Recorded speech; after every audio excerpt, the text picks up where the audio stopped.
Tirumala Alipiri toll gate దగ్గర వాహనదారులు అష్టకష్టాలు పడుతున్నారు. టోల్ గేట్ లో ఫాస్ట్ ట్యాగ్ విధానం పనిచేయకపోవడంతో భారీ సంఖ్యలో వాహనాలు బారులు తీరాయి. అటు నగదు రూపంలో కూడా టోల్ ఫీజు తీసుకునేందుకు సిబ్బంది నిరాకరిస్తున్నారు.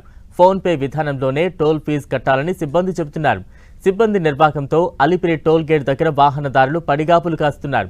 వారం రోజులుగా అలిపిరి టోల్ గేట్ దగ్గర ఇదే పంచాయతీ నడుస్తున్నా టీటీడీ మాత్రం పట్టించుకోవడం లేదంటూ భక్తులు తీవ్ర ఆగ్రహం వ్యక్తం చేస్తున్నారు.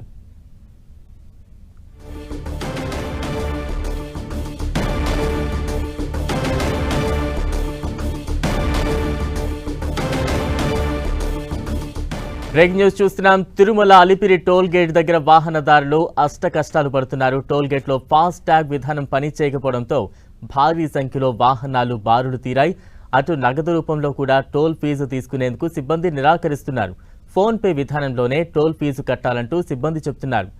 దీంతో సిబ్బంది నిర్వాహకంతో అలిపిరి టోల్ గేట్ దగ్గర వాహనదారులు పడిగాపులు కాస్తున్నారు. వారం రోజులుగా అలిపిరి టోల్ గేట్ దగ్గర ఇదే పంచాయతీ నడుస్తున్నా టీటీడీ మాత్రం పట్టించుకోవడం లేదంటూ భక్తులు ఆగ్రహాన్ని వ్యక్తం చేస్తున్నారు.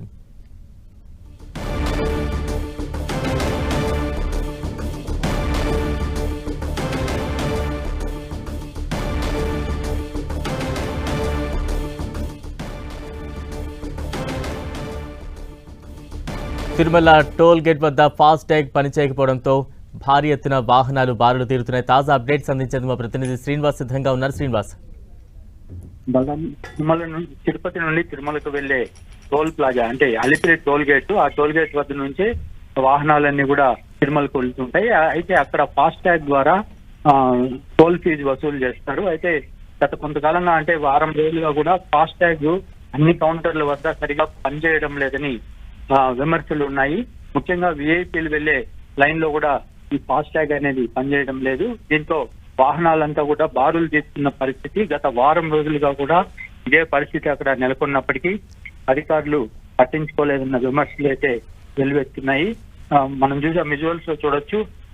ఈ రోజు కూడా దాదాపుగా 200 మీటర్ల వరకు టోల్ ప్లాజాకు వెలుపల వాహనాలన్నీ నిలిచిపోయిన పరిస్థితి అయితే కనపడుతుంది. బలరాం.